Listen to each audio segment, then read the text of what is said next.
Good day. Lecture 11 is devoted to the discussion of functional semantic types of adverbial clauses and pragmatic classification of sentences.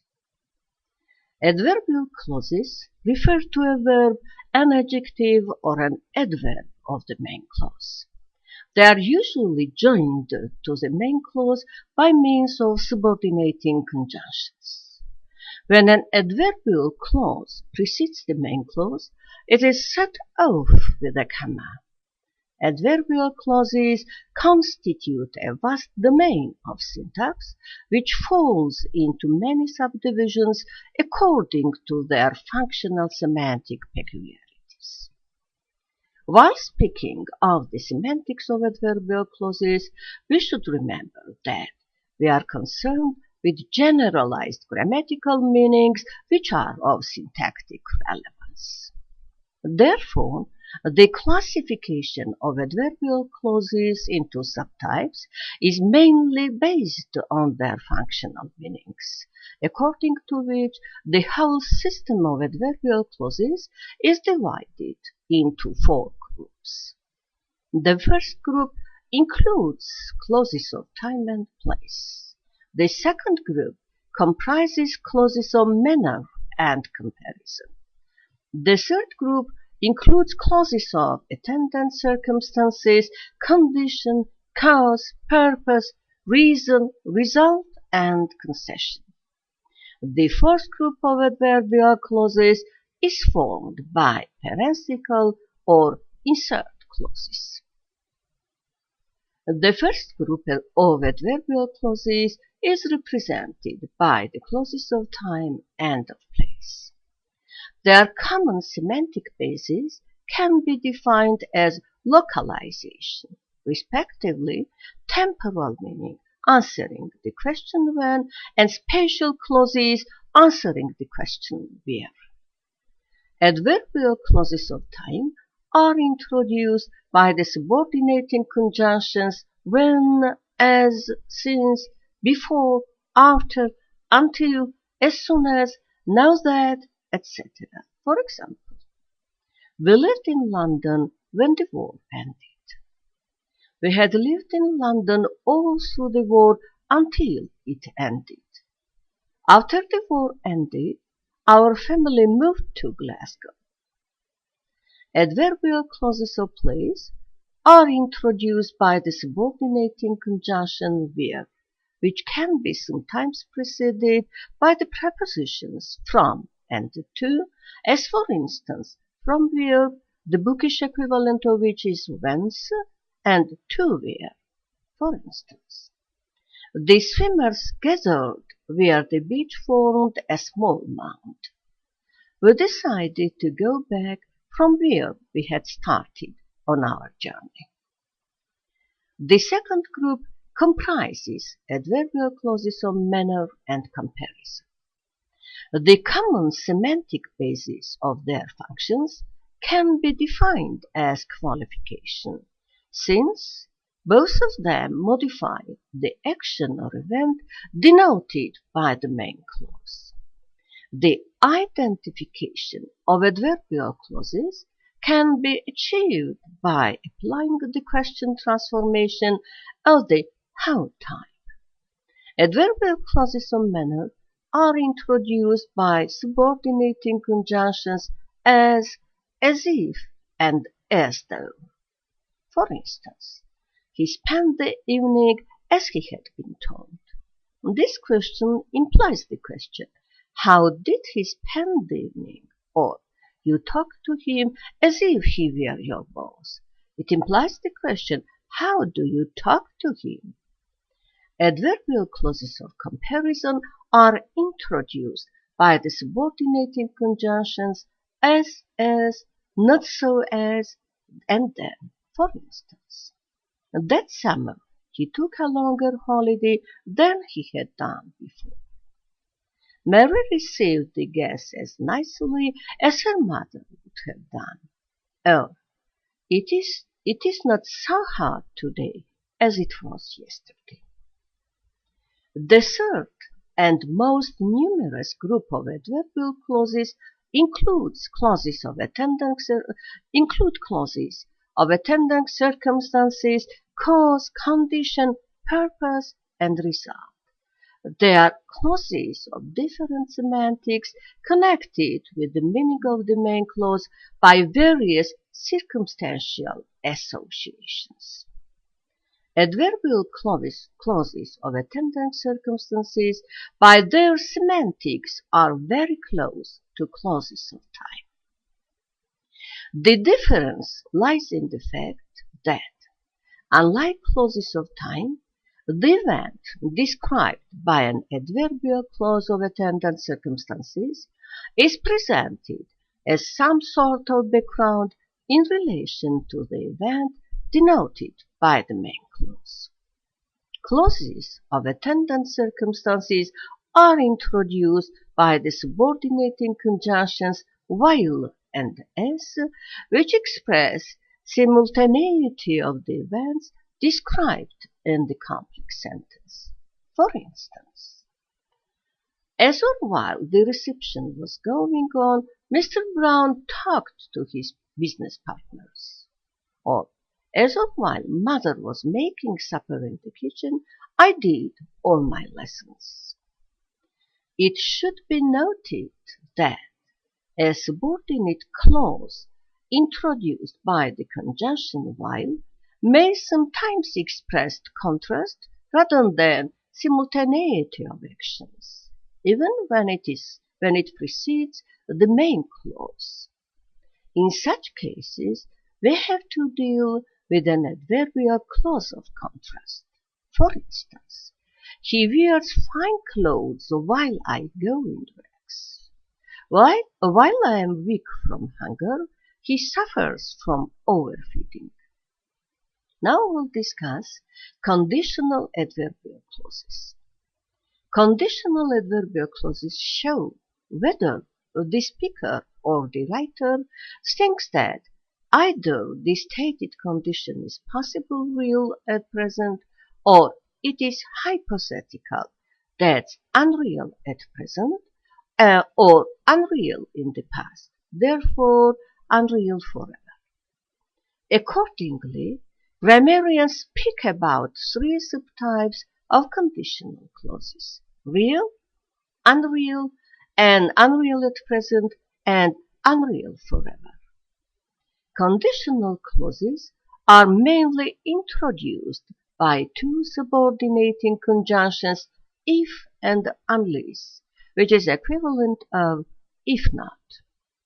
Less frequently, they may be introduced by other words and phrases such as in case that, on condition that, provided that, supposing that, whether or not, so, as long as, etc. Real conditional clauses, which are known as open conditional clauses, don't say whether or not the condition is fulfilled, but they imply that the condition is possible or real. For instance, read the paper if you don't believe me. We won't go to the party unless you feel we have to. Or in case our team wins, it will be the new champion. Or so long as he does not bother me, I will not bother him. And the last sentence, whether or not it rains, the game will be played as scheduled.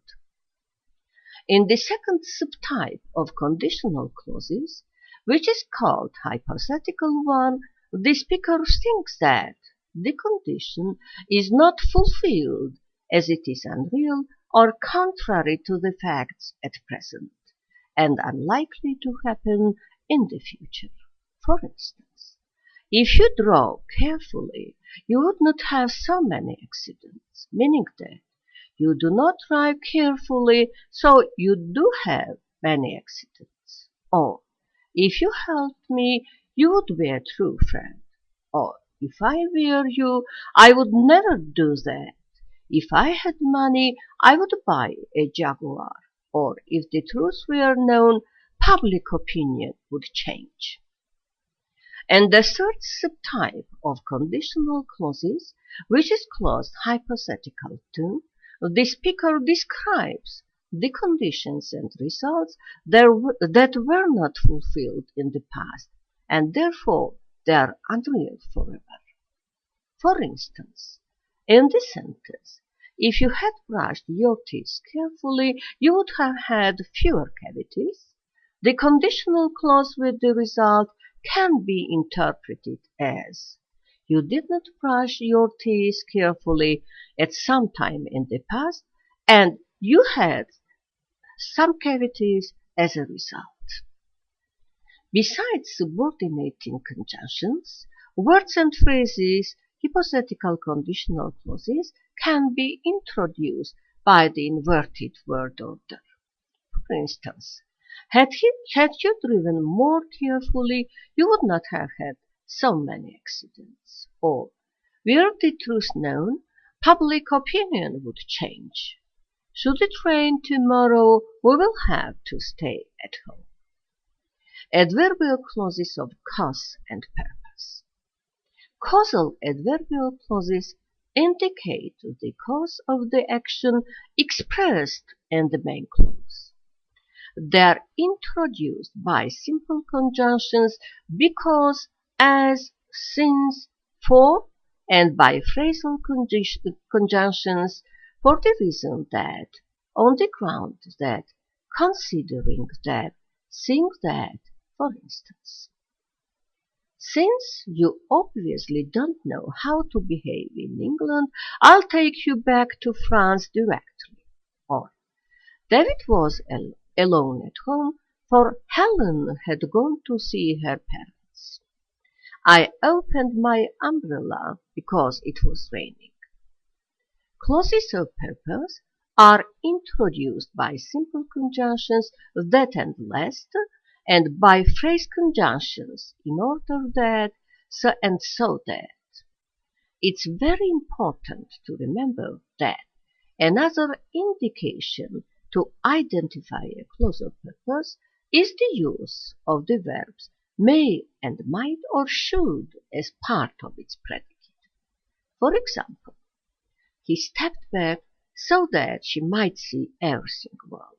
Or, the captain spoke pidgin Italian in order that I might understand him perfectly.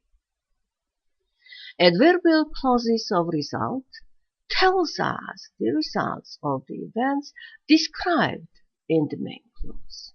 It should be noted that the term clauses of result does not imply that the result was necessarily planned in advance, or that it was consciously aimed at. The result may have been brought about without anybody's intention. Adverbial clauses of result may be connected with the main clause in two ways.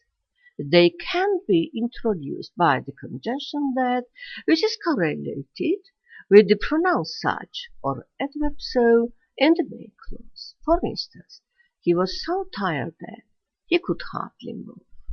She had such a lovely baby that her parents adored her. They can be introduced by the phrasal conjunction so that or so.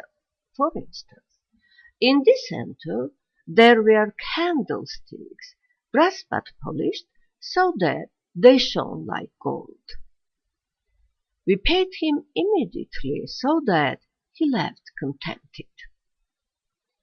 Adverbial clauses of concession. These clauses express some circumstance despite which the action denoted by the main clause is performed.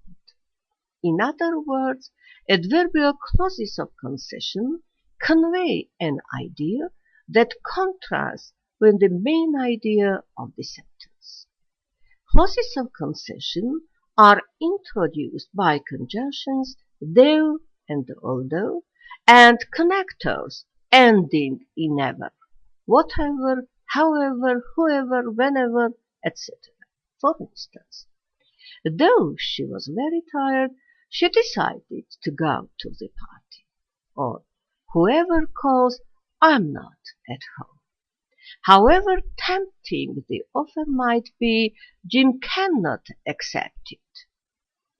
Another type of concession clause is realized by the pattern predicative, which is represented by a noun or adjective plus the conjunction as plus the subject and plus the link verb, in which the concessive meaning is not directly expressed by the conjunction as or by any other single word, but arises out of the combined lexical meanings of different words in the sentence. For example, in the sentence, clever as he was, he failed to grasp the idea.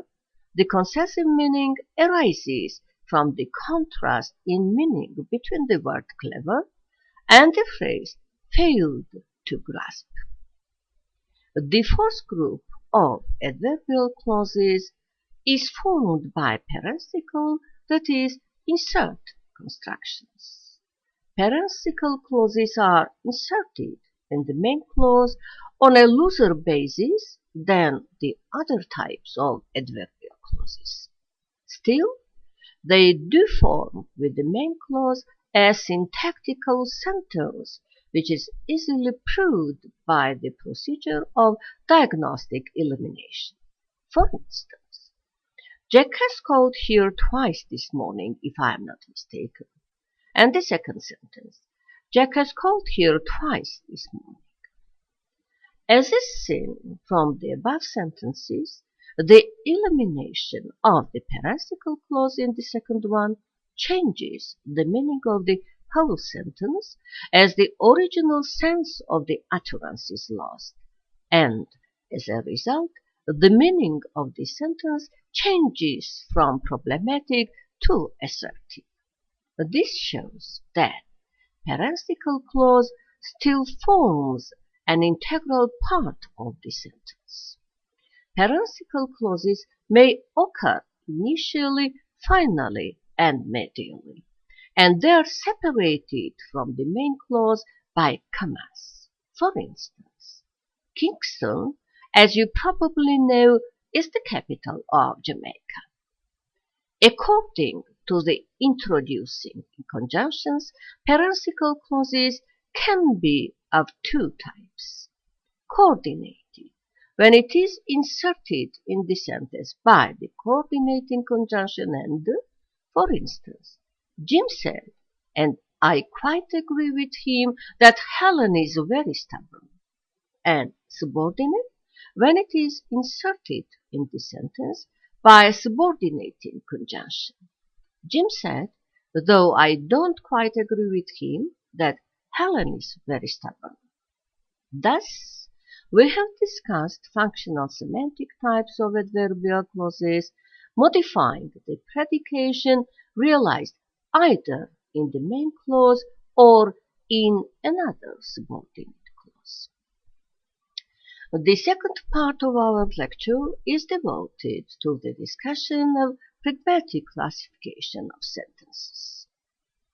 Pragmatic classification of sentences implies classification of speech acts on the basis of their illocutionary force, which aims to show how communicative intentions of the speaker or the writer are in fact correlated with the format and sense of utterances. There are 5 pragmatic types of utterances: declarations, representatives, expressives, directives, and commissives. Declarations are those kinds of speech acts that change the world via their utterance.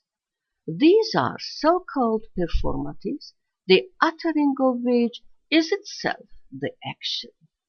In order to perform a declaration appropriately, the speaker has to have a special institutional role in a specific context.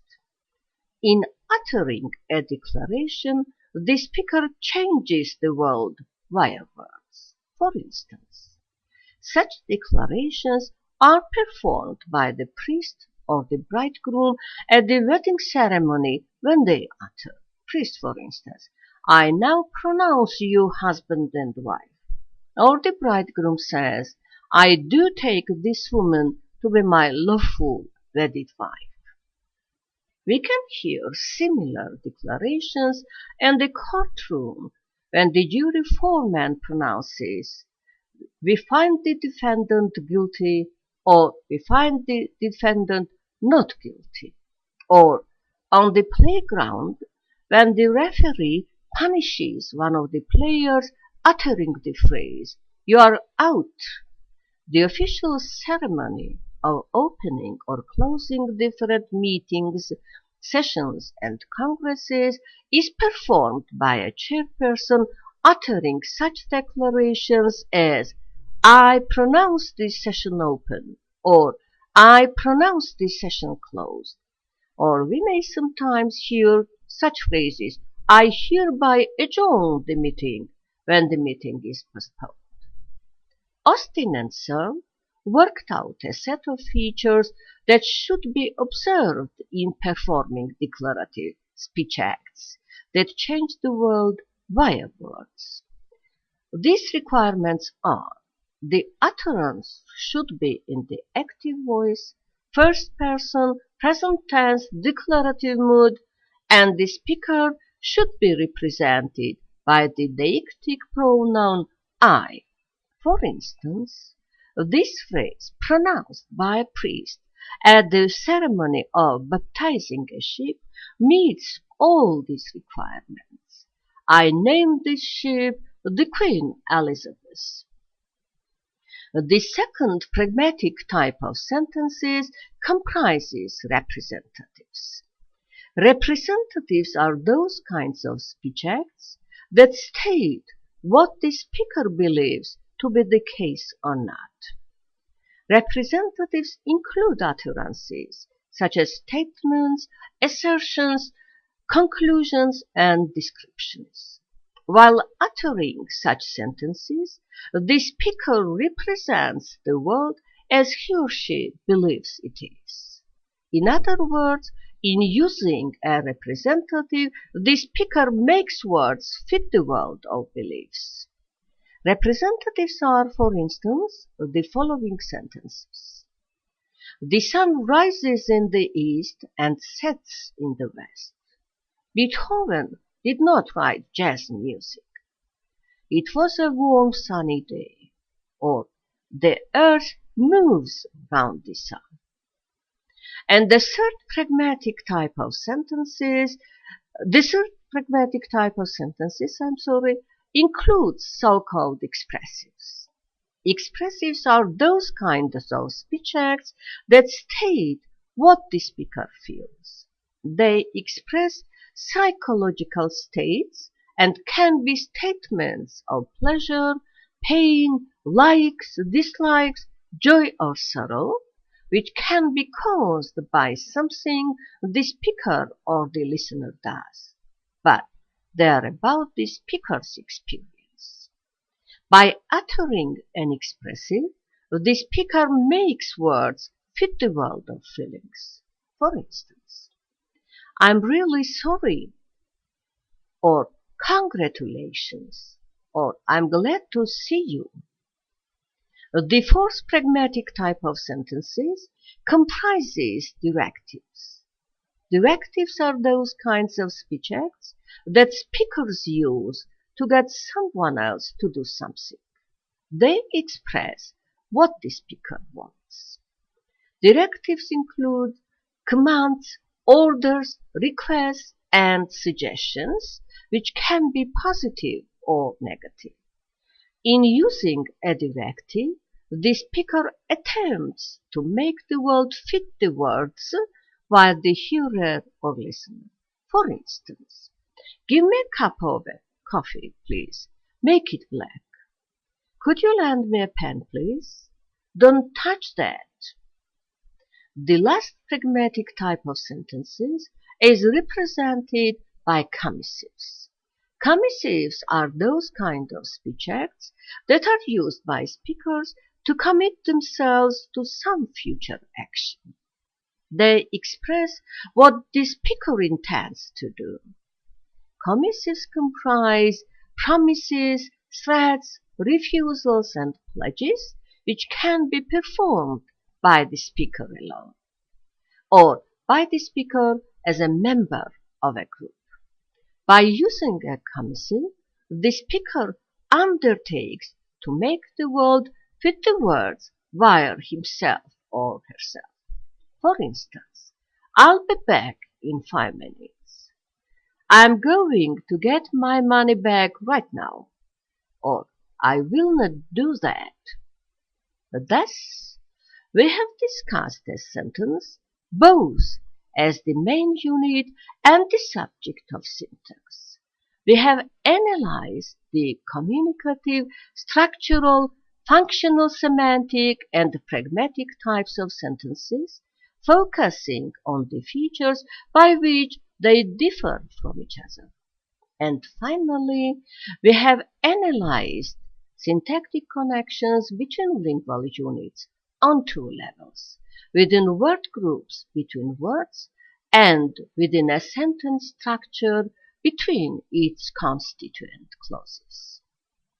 That's all. Thank you for attention.